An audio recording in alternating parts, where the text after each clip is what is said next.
En una pequeña y olvidada aldea ubicada en las profundidades de un oscuro valle, existía una leyenda que atemorizaba a todos sus habitantes. Se decía que durante las noches de luna llena, un ser malévolo conocido como el Devorador de Almas rondaba los alrededores, buscando presas indefensas a las que arrancarles sus almas. Cuenta la leyenda que el Devorador de Almas era una criatura sin forma definida, envuelta en una niebla espesa y oscura que le daba un aspecto terrorífico. Se decía que su apetito insaciable solo podía saciarse consumiendo las almas de los desprevenidos, dejando solo cuerpos vacíos como envoltorios sin vida. En una noche de luna llena, 5 amigos curiosos decidieron desafiar a la leyenda y adentrarse en el espeluznante bosque donde se decía que el Devorador de Almas acechaba. A medida que avanzaban por el espeso follaje, el ambiente se volvía más denso y opresivo, como si estuvieran caminando hacia la boca del terror mismo. En medio de la oscuridad, una sombra se movía a lo lejos. El corazón de los amigos latía desbocado mientras sus ojos se ajustaban al intruso en la noche. Entonces, lo vieron. Era el Devorador de Almas, emergiendo de entre la niebla con sus ojos ardientes y una sonrisa siniestra en sus labios oscuros.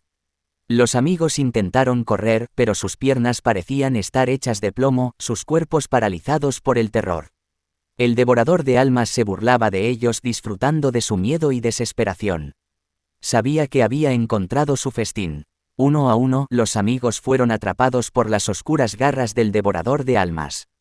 Se resistían, luchaban con todas sus fuerzas para escapar de su terrible destino, pero sus esfuerzos eran en vano. Lentamente, la niebla los envolvió, sofocando sus gritos y apagando sus vidas una tras otra. El Devorador de Almas se alimentaba de las almas de los amigos deleitándose con su sufrimiento y angustia.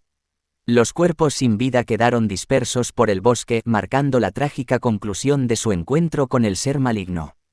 Desde aquel día, la aldea vivió en constante temor, recordando la terrible historia del Devorador de Almas.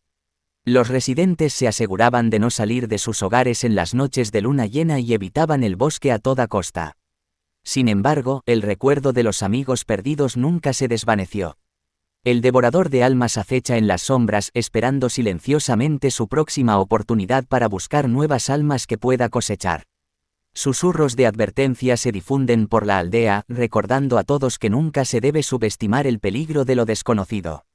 Pero, mientras la leyenda persista, aquellos que escuchen la historia del Devorador de Almas evitarán adentrarse en las tinieblas de la noche, temerosos de perder su esencia vital y convertirse en víctimas del oscuro abismo que habita en los confines del valle.